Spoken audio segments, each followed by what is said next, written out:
Hey guys, it's Brian Silva with beapj here with a very special guest, the commander of the Special Warfare Training Squadron, where you guys are all going to be going to. So he's here to talk about CRO, especially his experience in the CRO pipeline, what got him through, what made him the man he is today, and as well as a couple tips on how to prepare for SW prep.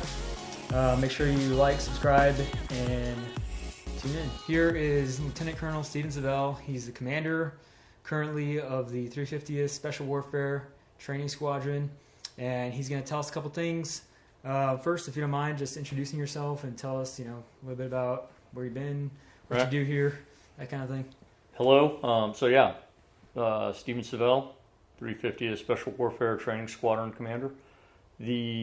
Started off back in '99, joining the Navy. Graduated out of a small private school in North Carolina. Knew that I didn't want to sit behind a desk, didn't want to be tied down. So did some research, and at the time, similar to now, the SEALs have the best recruiting posters and that sort of stuff. So joined the Navy, prepared for that, and but along that journey, ended up finding out that the combat rescue officer career field was being built, and so kind of quickly adjusted, learned more, which is probably one of the things we should probably address either up front or later time. But I talked to a lot of people. I'll get back to myself in a second, but I talked to a lot of people who want to go, PJ, SEAL, ODA, Ranger, MARSOC, whatever it is.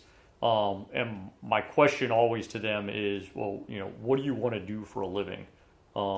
Everyone's in good shape. Everyone's got toys to play with. We're all good looking. Obviously.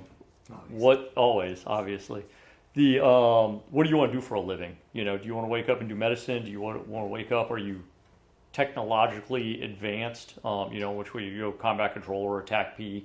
Not to say the SEALs and Rangers and stuff don't do that. Or, are you just in it, you want to kick doors and, shoot people in the face? I will tell you, the PJs, controllers, TAC Ps, they all get to do that as well. It's just the, what do you want to wake up and do every day for a living, if everything else is considered equal? So that's interesting because that's one of the questions.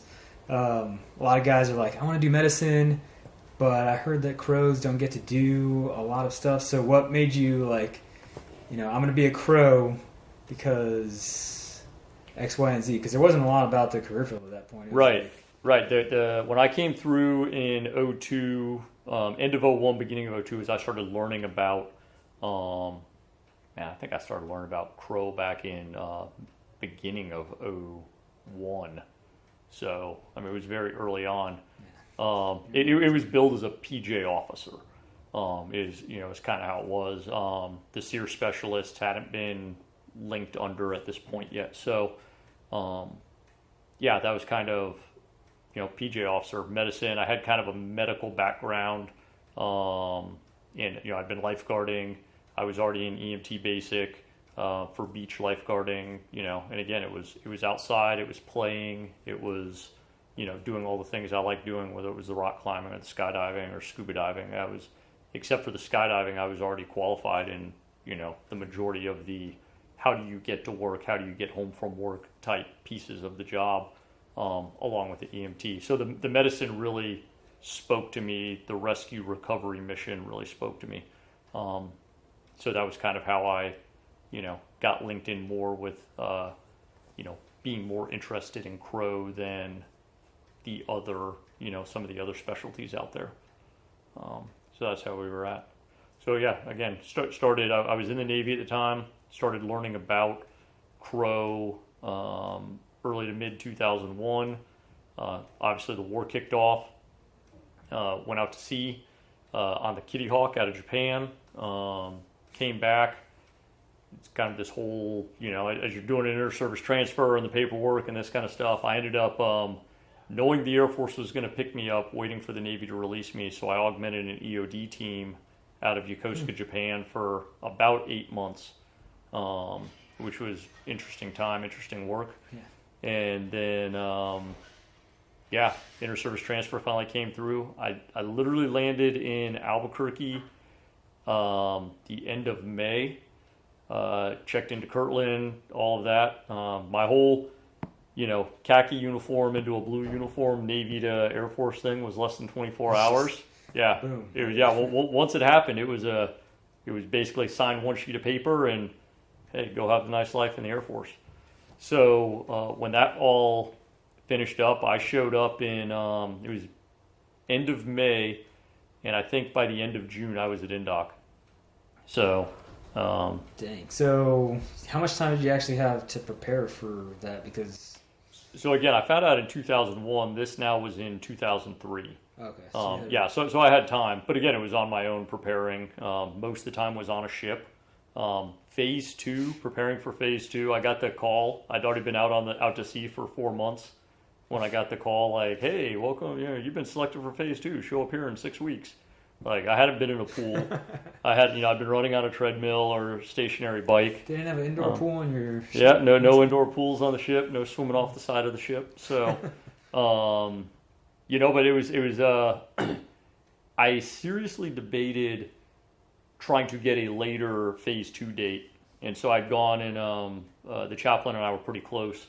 And so I went and talked to him one night at dinner, and I'm like, what do you think? And he was like, well, he goes, I would go. He goes, worst case, you're very well rested.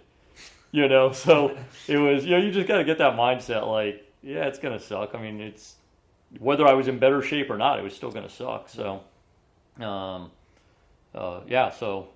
anyway, Phase 2 happened. So I had time. A lot of it was just preparing on by myself. You didn't know any PJs or CROs? Yeah, I was on a Navy base in Japan. There was Okinawa was the closest place, and that was, a C-130 flight away. So, it was just me, But, I mean, it was, even back then. The going there was always kind of, muscle fitness and, magazines and that kind of stuff you could read about. But anybody who wanted to kind of go special ops back then, the BUDS warning order was a calisthenics, running, and swimming program. That, man, I did that thing, and then multiple times. Yeah, you get to the point where you're doing 20 sets of 20 and 20 sets of 25 of things, and then you start pyramiding it. So set of 20, set of 40, set of 60. You work yourself up and back down, and that was the gold standard back then. So you got really good at cals and swimming and running, and but even with all that, it was again, it was by myself, and so you really just developed the mindset. You didn't know if you hadn't prepared enough, or if it was just like had no idea. Shot in the dark, like hopefully I did enough. Yes, just train your butt off. Yeah, absolutely.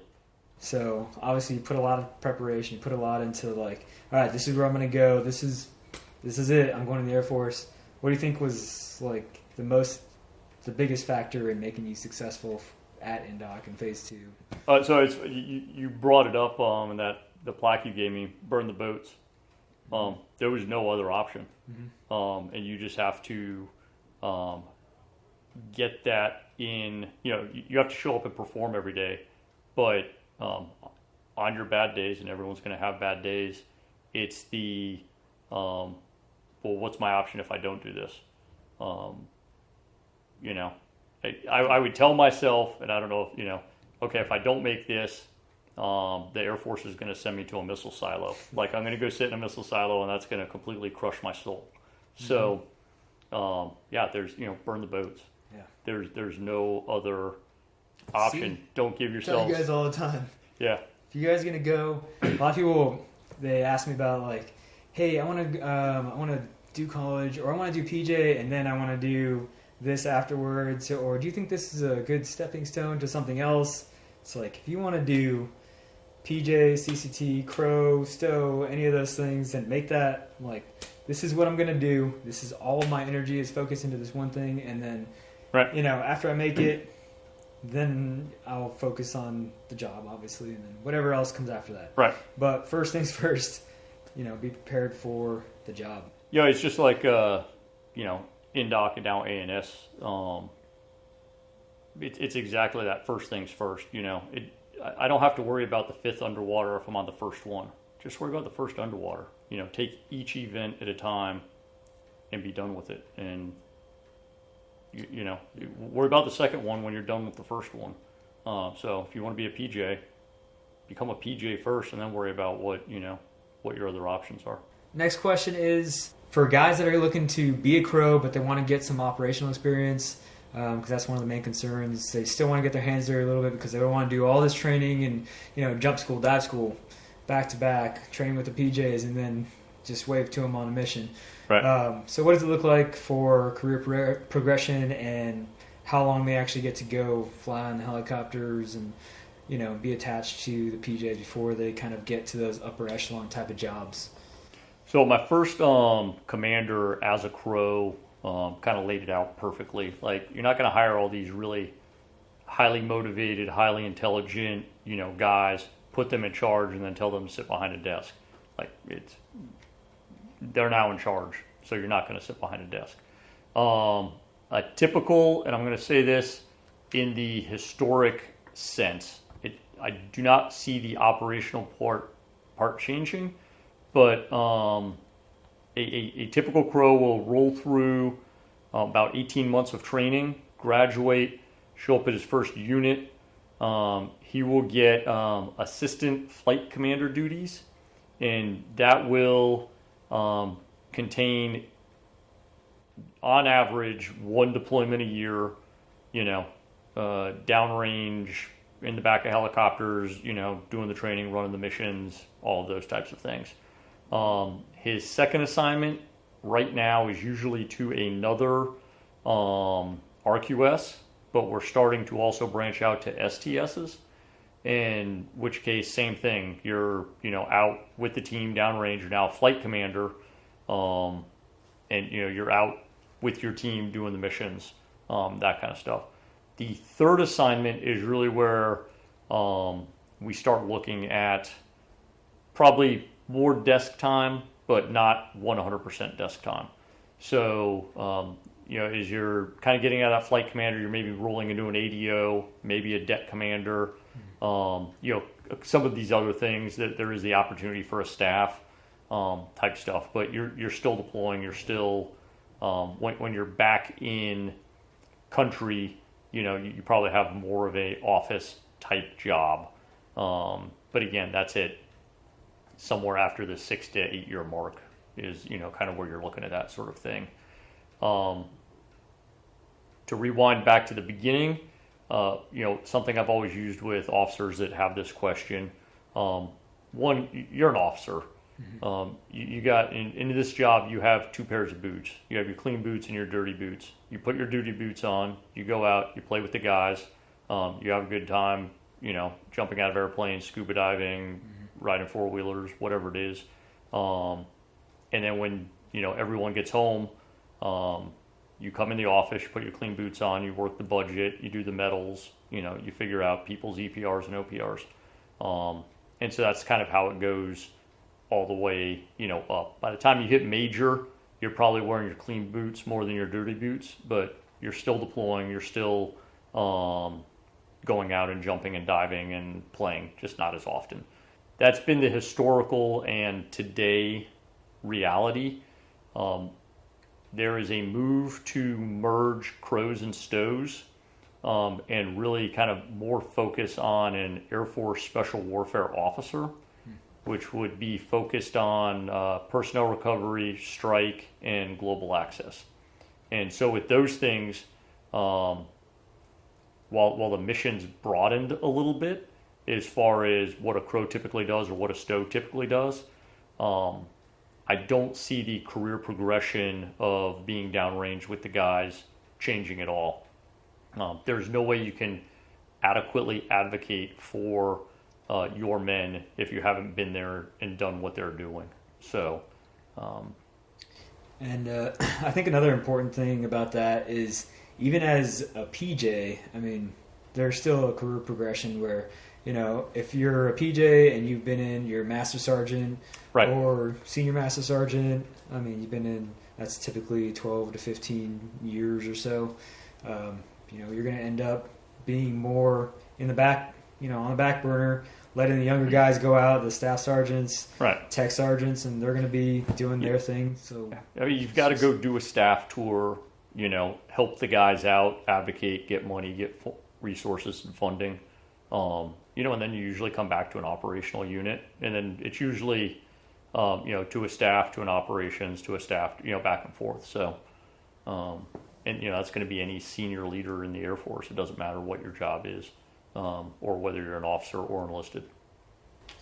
So at the end state, though, the biggest thing, obviously, you get done, you get that out of your system. All right, I went on some missions, I did a lot of stuff, but I think, where you're at, especially, I mean, you've been the sitting commander of some of the biggest changes that have happened to Indoc in the past, 2 decades.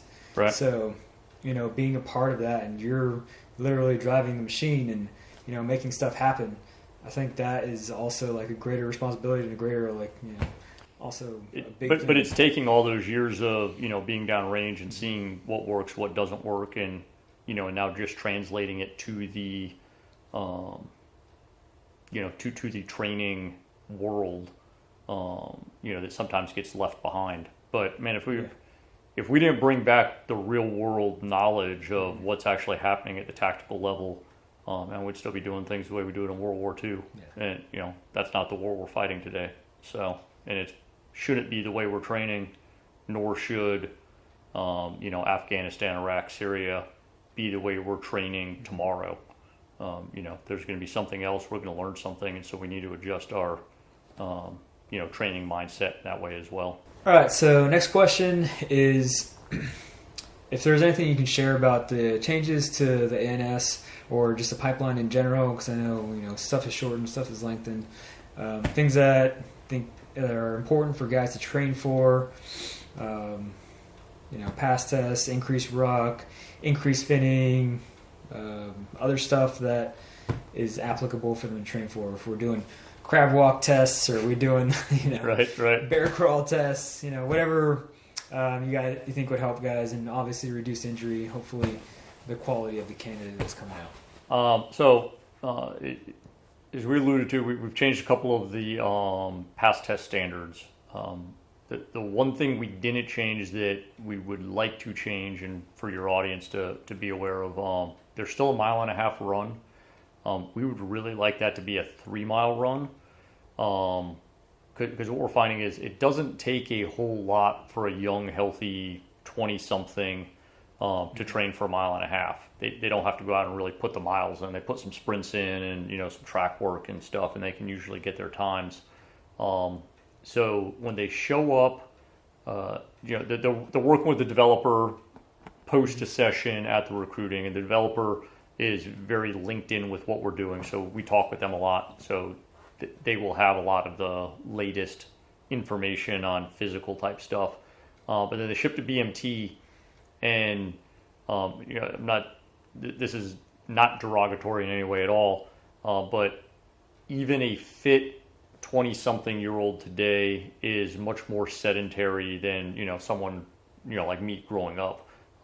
You're in classrooms a lot more. You're a lot more video games. Yeah. Just Phones, a lot more of phones, everything. So you can still be fit, but what the two things we see biggest trends are lower body injuries. And so that's kind of why we would like to go for the 3 mile is get out. You have to actually train for a 3 mile, basically a 5K. So you have to get up and run more. You can't just once or twice a week go out and hit that. And which overall not only makes you stronger cardiovascular, but stronger bones, more dense bones. And so we see a lot of lower body extremity issues for injuries. So probably 3 miles, even though the test is still 1.5. I would tell everybody to maybe train for the 3 mile, but maybe, when I was coming up and doing this, it was only a 2 mile run that we had to do. We had to do it in boots and long pants, but, and everyone would tell you, man, once a week, go do an 8 to 10 miler, just real slow, in good running shoes, those types of things, but you just need time on your feet. And I haven't had any, lower body issues as a cause from running. I've had other issues, but so that's it. Probably grip strength is the other piece that we see a lot in kind of a generational shift. They're not out playing on monkey bars as kids. They're not doing that kind of stuff. And so the grip strength is, we've actually ordered monkey bars here for training just to build up the grip strength. So those are probably two of the things I would say. You'll ship to BMT. We run PT sessions during BMT now. So you'll have 5 operators that come over and do a 90-minute PT session every morning. Then you'll go to prep. Prep, the basis is fitter, faster, stronger, more mentally resilient. So it's 8 weeks long. We're trying to create behavioral change in that. What does a good diet look like? Just as an example, a lot of those types of things. But really the catalyst for prep was almost all of us have helped a friend or someone we know, hey, I'm interested in being a PJ. Okay, well, yeah. And we've worked with them for, a while. Yeah. And it's almost 100% that those guys make it through. So why don't we do that for everybody? And so that was kind of our prep. Let's treat them like a brother, a best friend, somebody we know that we would impart all this knowledge on how to do these things with, people we like. But we're a small community, and so let's bring them in. Let's put, let's create that team environment, but let's impart the knowledge on them for, hey, this is how you do this stuff. They still have to take the test. We can teach them the math problem. They still have to go in on Monday morning and take the math test, which was Indoc in selection. Now it will be ANS. So that was prep, and now we're into ANS, which the first one will run in January. And January is going to be interesting, and they're all going to be very interesting. In some ways, I hope we never get to 100%. I hope we're always tweaking it and trying to make it better. But it's going to be based on attributes. There's a physical element because we can't really see what a person's really made out of until they're tired and, uncomfortable, which is kind of the balance. We don't want to break anyone physically, but, we definitely want to keep them in an uncomfortable state to just see, how their attributes, who are they really as a person, and are those characteristics compatible with the teams and and the missions that we're going to put people into. It's ANS is going to be fun. We prepare. I know there's going to be like, well, what's the standard, and do I have to do this? It's objective based in some ways. And in other ways, a lot of it's based on professional judgment of the instructors, of the guys who have lived it. And, we'll kind of see. Yeah, I know based on, some of the Hell Nights that I've been to and, orchestrated, that later on through the night, there's a certain point in the night after, stuff has been done and a lot of people have quit where you see the team and you're like, oh, okay. These are the guys that are really here to put in their full effort and make sure that all these other guys next to them are going to make it as well. Yes. And you see that they're just like, okay, you can't smoke these guys anymore. We'll do grass and gorilla session after grass and gorilla session, carrying the logs, take them to the pool, do whatever we can, just basically throw them around and take them on a rope, take them for a ride, and, they're just going to be along for the ride. Right. For no matter, yeah, they're not going anywhere. Yeah, no matter how long it ends up taking or lasting, because that mindset is there, and you really see where people are. They'll start like screaming and chanting, and they'll just be like, "All right, that's it. Yeah, we're done. You guys, we got enough out of you guys. Let's go ahead and give your ascots. Let's right. call it a night because at this point it's like done. Almost. I mean, without fail, those guys that are standing there at the end are all concerned with the guy next to them. Mm-hmm. They're not concerned with themselves. They're not concerned with their own, inherent survival instincts. They're there for the guy next to them. So, and they probably, again, they don't have a plan B that they've already made up in their mind that, well, if this doesn't work, I'm going to go do whatever. Yep. That's probably the two things most about them. And that's why we're doing this job in the first place. Is, right. For the person next to us and our fellow Americans that are downrange that we get to bring home and, help them out.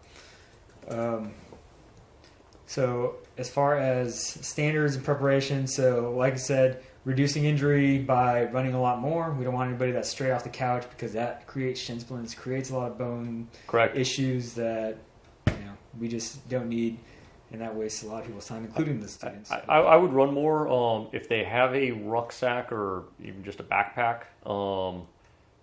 Standard backpacks, well, not ideal. I know guys that use I've seen sandbags, but birdseed. Mm-hmm. Go down and buy a 25-pound bag of birdseed. In worst case, it leaks out of the back of the thing, and you're not dumping rice or whatever all over the place. Birds will come and eat it. But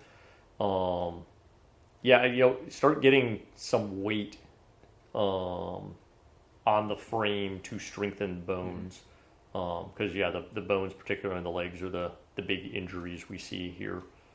And then honestly, it's just show up and perform It doesn't matter if I, hey, today everyone put on a rucksack, we're going to walk to Houston from San Antonio. Like, okay.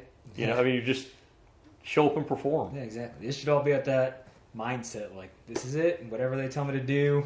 Yeah. Woke up, shaved for the day, ready to go. Right. I'm going to keep on going until is the guy next to me still with me? Can I help him with something? All right, well then keep walking, keep performing. Until they tell me to end, then I fix my gear, I eat. And absolutely. Prep for the next day. Right. Whatever sleep I get. The other thing that, I tell a lot of the guys, kind of two things. One, if you were 12 years old, your mom would probably be yelling at you to stop doing this stuff. But now all of a sudden, because we want you to do it, it's like some heinous, type of thing. We're legitimately paying you to work out, to eat food, to sleep, and to work out. Yeah. Like, who else gets paid to do that? If you think about it, like, you get paid to work out, hang out with your friends, you get meals.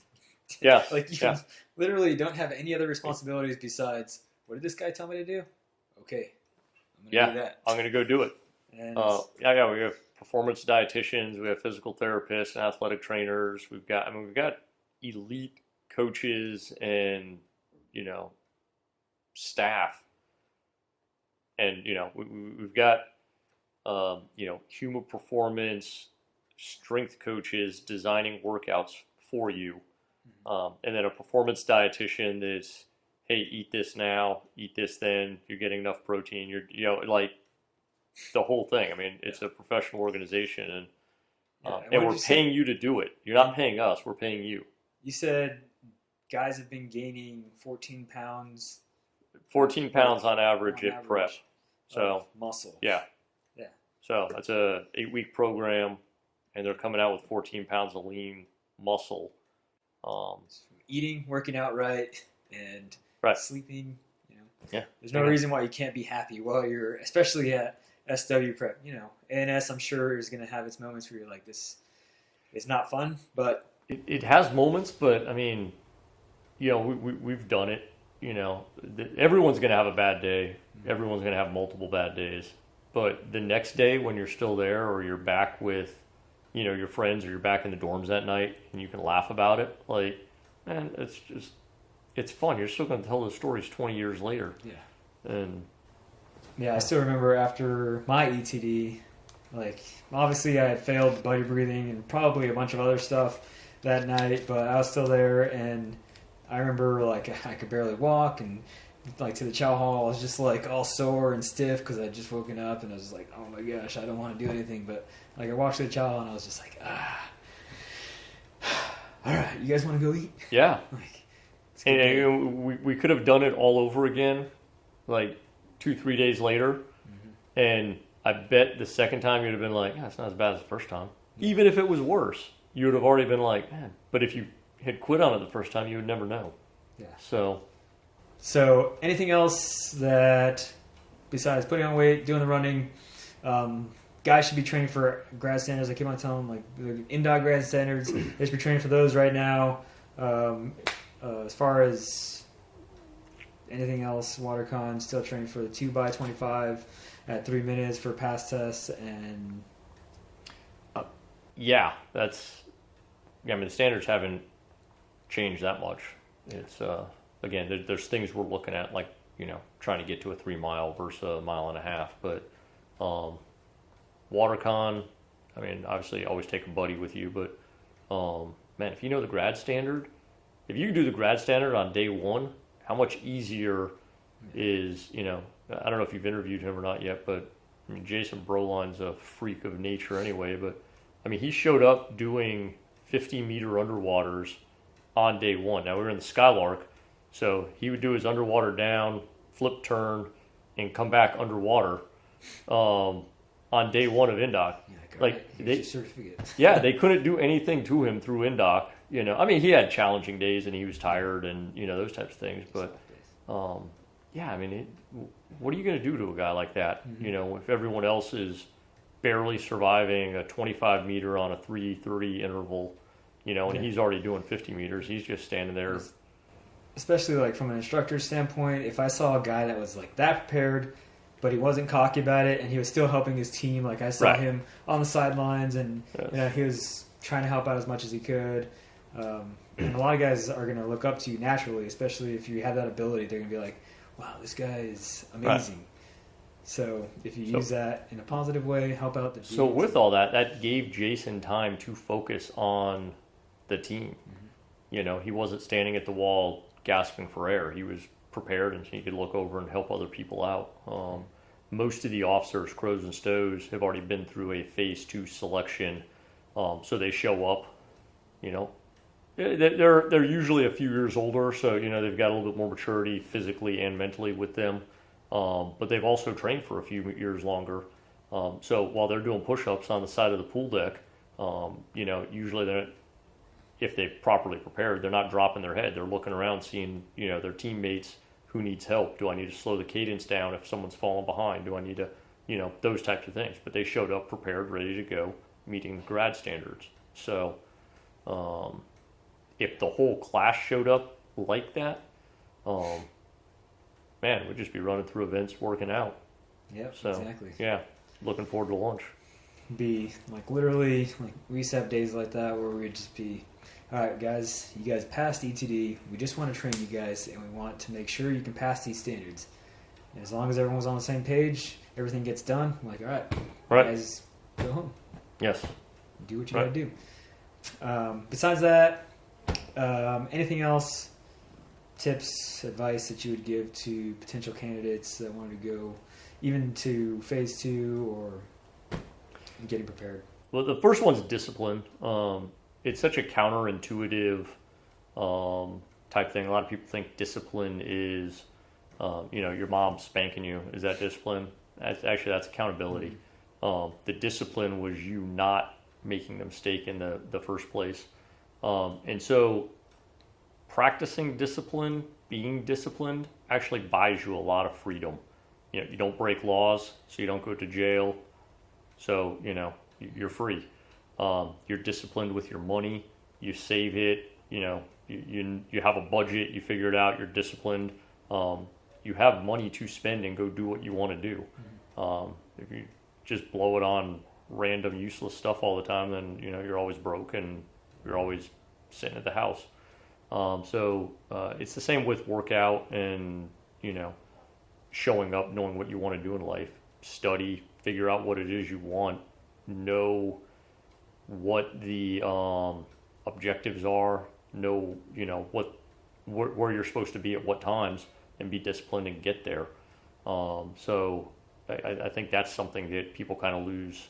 They hear discipline and they think it's the spanking or the grounding or something like that. I mean, that's just someone holding you accountable for not being disciplined. Yeah. The attention to detail is a big thing that gets classes and individuals in trouble. we're not asking people to do anything hard here. It's all stuff everyone's done. It's not complicated. It becomes complicated because people are tired. And so it's harder to do a simple thing, the more tired you are. But you're tired because you keep messing up the simple things. And so the day keeps getting longer, in which case you keep getting more tired, which means you, in turn, keep messing things up. So, the whole, slow is smooth, smooth is fast. Get the thing done right the first time. Again, and that wasn't that hard if you do it the first time. By the fifth time, it's getting really hard. You're low on oxygen, you're low on energy, and it's just hard to concentrate on simple type things. Along with that attention to detail, I always tell the students, listen to what the instructor is saying. It's not how he's saying it. He's going to say it in a very deliberate way, but if you really filter out how he's saying it and focus on what he's saying, it's going to give you clear directions on what he wants done. So the last big thing, and they're going to hear it from me the whole time they're here in training, everyone here is an adult. They're a man and they're a woman, and I'm going to treat them like an adult. Treat men like men, treat women like women, Now that's not saying, one gets treated differently. The training standard's the training standard. If it's a 35-pound ruck, it's a 35-pound ruck. What I'm trying to get at is, ultimately, you're an adult. You're a federal employee. The Air Force is paying you to do a job.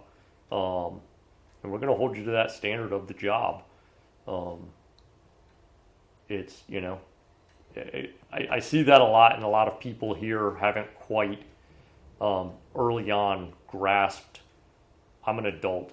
Legally, in the eyes of the law, I'm an adult. I've made a decision. I've signed on the line. I've made this commitment.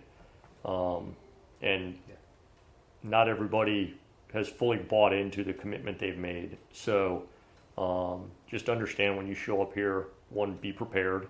Show up every day ready to perform. But there's a standard, and we're going to hold you to that standard. And the basis of that standard is you're an adult who's made a commitment. So it's not supposed to sound threatening or anything. It's real life. You're getting a paycheck to do something. And this is also the military where, people are superior than you. They tell you that this is what you're supposed to do. So You're getting paid to do that thing, and you do it. So, right. Yeah, I appreciate that. And that, going back to the discipline thing, that is definitely something that is going to carry you on through the rest of your life. I think that's one of the things that we all kind of have in common as far as the guys that make it is, they're working jobs, they're working, doing school, working out, whatever other kinds of things that they had to do. But there was a point in their life where they're just like, what, I need to do something that's bigger, that's going to actually impact people's lives as well as my own and my gratification when I'm 60 years old, and I can look back and say, like, all this work that I put into X, Y, and Z, that made me the person that I am today, made my kids the way they are today, and, future grandchildren, all the way on down the line. But there's no magic pill that's going to be like, all right, I'm ready for Indoc. Let me just take this. It takes, day in, day out. I'm going to wake up early. I'm going to, be nice to this person because it's, discipline, habits. You see somebody struggling, you help them because that's what you're going to do. You're joining this career field to help people. So live that every single day and be disciplined. Like, this is my set of morals, values, and I'm going to always help people when I can. Make time for X, Y, and Z, working out, eating right, spending time with family, and then whatever happens after that, then I'll have fun. Yes. So I think discipline definitely is a big thing. So last thing before we get into some of the questions from some of the clients, you said you had a reading list, and I just wanted to let you guys know it's going to be down in the comments, the commander's reading list of things that he suggests that you guys read up on when you're preparing, just to instill some of that confidence. Do you see prior service from any branch going to SW prep? Probably not in the near future. We are looking at, and we're actively trying right now to prior service, retrainees, and officers will be showing up 2 weeks early for kind of their own version of prep crash course. So look at some human performance classes to try and bring them up to speed as far as what the prep kids have learned about diet and mobility and, anything along those lines. But a lot of what it'll be focusing on is leadership and troop leading procedures, things along those types of things, and kind of start the mentoring on the leadership for the officers and NCOs coming through, particularly ANS. It's really more because they've already been selected. Now, we expect them physically to perform and mentally perform, but really what we're looking for them is this is a leadership lab for them in kind of a benign environment. No one's going to get shot if they make the wrong decision. So, we want to push them and push their leadership, and force them to make decisions, and they're going to learn from bad choices. But, again, it's all learning. Yeah. So what do you guys look for in phase 1 selection?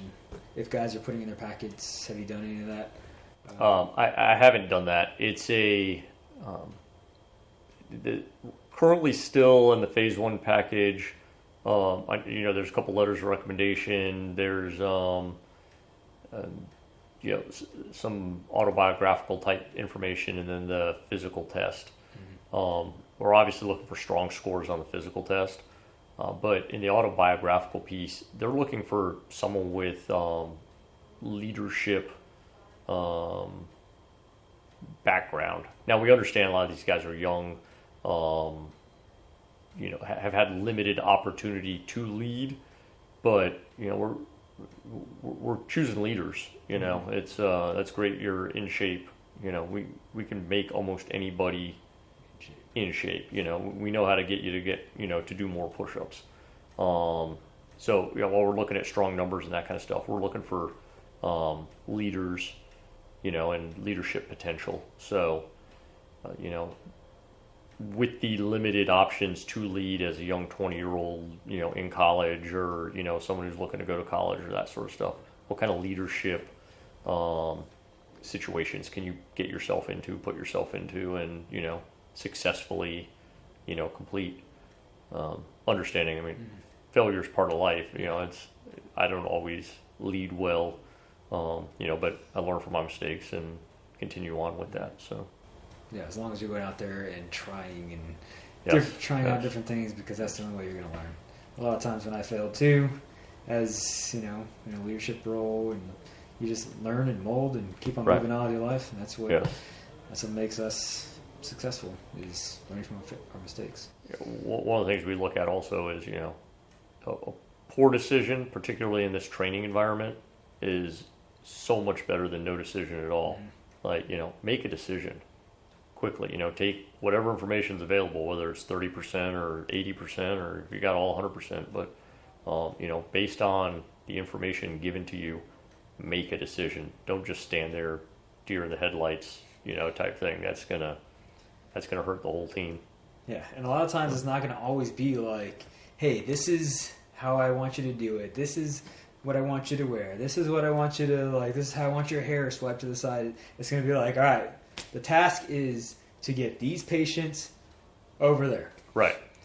And then a lot of guys, especially, guys that were in college or they were doing some other kind of leadership, they overthink the whole thing, and they're like, well, can I send this guy? How about you? Are you good at this? Are you good at that? Right. And I try to figure out the situation. It's like, no, all I wanted you to do was move this over there. There's no more. Just pick it up and go. It's not that complicated. Yeah. So, yeah. So aside from the next question, will there be, I think you were mentioning earlier that there was going to be like an exit standard and an entrance standard, and is that going to be, is there going to be like also weekly eval, ETD included in this new thing? So yeah, there will be the exit standard out of prep is the entry standard into ANS. Not given multiple tests, it's the same test. Okay. So and then the officers and NCOs that show up, when they show up, will give, they're going to take the same test as well. So when they get done with that, go into ANS, there will be extended training. It's a little longer than a day. So there will be one of those. Not really so much the purpose, but the byproduct of ANS is you will be physically broken down. Like, you are going to be tired, that kind of stuff. So we do not expect there will not be an exit test from ANS because we know you are not in the same shape as you were, 4 weeks ago. So with the human performance personnel we have around here, the dietitians, strength and conditioning coaches, athletic trainers, on and on, they will, after ANS, they take over physical fitness and getting you, back up and beyond. So, so there'll be entrance tests to dive school. You still have to pass the AFSOC PT test. Really, you've already passed it when you left prep because, those were the same standards. So there's a lot of those types of things. There's probably, when you go to airborne, you got to take the airborne test because that's what the Army does. There's those types of entrance tests, but there's no real exit tests at the end anymore. So particularly out of ANS, because again, we know we're slowly breaking you down over the 4 weeks. All right. So for the most part, as long as you're performing, I'm sure you guys are looking at characteristics of personality. And show up and perform. That's it. Perform. Yeah. Like we said, do what you're if you told. get told to do something specific, all you got to do right. is perform that task. And I'm sure that there's not going to be anything that's like, I need you to do 100 push-ups right now in perfect form, because you guys are reasonable. You're not going to make up something that's like, right. if you don't pass this right now, you're not going to make it through. Correct. So, and just so everybody knows, the AFSOC PT test standards, standards that you're going to be tested on as you're, a PJ, CRO, STO, and those standards are lower than the old Indoc grad standards. So again, if you're training to the Indoc grad standards, which is 6 miles versus 3 miles, which is on the AFSOC, then you'll be fine with whatever comes your way. So train above the level that you're expected to be tested at, because like the commander's saying here, you're going to be broken down a lot.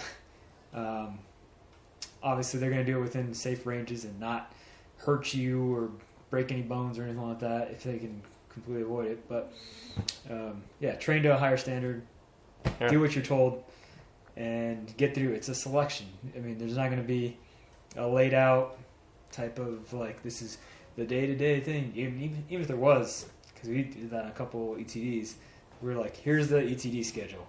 We still had guys quit. We still had guys that couldn't perform the task. So, it's either way. I'm sure you guys are going to have an awesome plan. And I know the guys that are developing it have been around the career field for a long time, have developed other lesson plans, and have put a lot of thought and effort into making this a good thing. Yeah, not to give away all our secrets, but it's not just us. We brought in subject matter experts from around the world who have developed assessments and selections. So a lot of our sister service counterparts have been involved, and a lot of our allied nation partners have also been involved. And hey, this is how we do this, and we do this particular event looking at this particular attribute, and here's why. So we've taken, it wasn't planned in a vacuum here. We've taken the best practices from all over the world to develop this course. So as long as people show up ready to perform, ready to do what's asked of them. And I would also throw in, hey, if you see something that, take the initiative. Maybe we're not telling you to do something, and, we're just seeing, who stops the toddler from running towards the boiling water, Yeah. If you just stand there waiting for us to tell you, that might be a sign. So. So next question, and we're going to have a couple more questions here.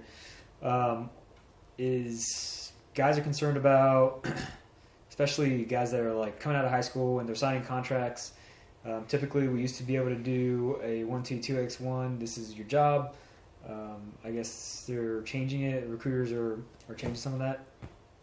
So what's it going to look like if a guy wants to be a PJ and he has a sight set on PJ, but when he gets here, how is that decided?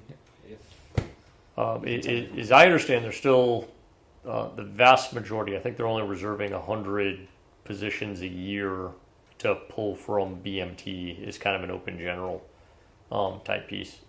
For everyone else, the other 900 to 1,000 people will still show up as a PJ or a controller, or they'll still have that guaranteed slot. Once they are here, particularly during prep, as they've learned more about the different jobs, the guy might decide, hey, I came in as a TAC P because I didn't think I could swim. Prep taught me to swim. I really want to be a controller or a PJ. We have a discussion with that. We board that. That's not a guarantee. I'm not telling everyone to just grab whatever and come in, but we do take a hard look at that. Hey, does this guy meet all of the requirements for that AFSC besides just wanting to be part of that AFSC? But as far as the open thing, I think that's only 100 of the 1,000 a year that they're going to start trying to find people during BMT also to come over and try out for us. All right. So if a guy's guy wants to be a PJ, he gets his guarantee. Yeah, he's guaranteed the shot still to be a PJ. Correct. And other than that, no one's going to change that on him unless he really wants it and can prove he wants it changed. Okay. So cool. And even then, we might say no. Yeah. Always at the commander's discretion. So the last one is just with all the changes being made, what's the best resource to attain knowledge? I know there's a Special Warfare's Training Wing website out there. What's the best way to figure it out? Because the recruiters might not know stuff. And is there a website or something? So yeah, there's and I'll be honest, I haven't been on it. Recruiting's website has a Special Warfare section now that is being constantly updated. The Special Warfare Recruiting Squadron is run by operators, so they have a lot of updated information. Your site blog, that's obviously putting out great information. The Special Warfare Training Wing has a website. I have not been on that either. Okay. So, and that may link you back to one of the other sites. But I have heard that the Air Force recruiting website has a Special Warfare page with information on each of the career fields and is constantly being updated with current data. So, at the same time, I don't want to lie to anyone. I have not been on that site to look at it. I haven't really worried about entry exams in a while. So, and I will make sure check on the comments. Again, I'll put the commander's reading list down there, as well as those websites that he's mentioning for the recruiting squadron, as well as the Special Warfare website that for the training wing. So, it's much information out there, and keep in mind it's going to be updated as available. So that's the more official route, and obviously as stuff happens and trickles down, I will update all my stuff to make sure everything is as current on the website, but without giving away any secrets or anything that is coming with ANS, because we want to make sure that you guys are still getting the adequate training and that they are able to assess you appropriately and make sure we're getting the right product to go down there downrange, save lives, drop bombs, and we'll do whatever you got to do to get our dudes home. So I really appreciate you taking the time to just sit down and talk to these guys and help mentor them on a lot of stuff that they've been asking questions about, and it's good to hear from a different person besides just me. That's why I like doing these in the first place. So yeah, I definitely appreciate you. And obviously, I hope we can work together again in the future. Obviously, Yes. my career path's a little bit different now, but I'm sure it's a pretty small Air Force, and we'll just continue to cross paths and Absolutely. see how things go. So thanks again, and if you have anything else to say? Yeah, I just I look forward to seeing you guys here. Show up prepared, and every day, whatever you had a problem with yesterday, concentrate on it the night before. Don't let it quit. Just focus on striving for excellence on it the next day. So I look forward to seeing you guys here real soon. Thank you guys for tuning in, and if you guys have any questions or other stuff that I can answer, just drop it down in the comments, and I'll do my best to answer for you guys. Again, watch out for that reading list, as well as the websites and resources that I'm going to post down there in the comments. Make sure you share this with your friends and let everyone know. Prepare, get ready for this ANS course. If you have that mentality, if you're going to burn the boats and you're going to make it all the way through, because your goal is to be a PJ, CRO, STO, TAC P, whatever it is, then do what you're told, prepare, and go out there and do it, all right? Thanks again, guys. I'll see you next time. Thank you.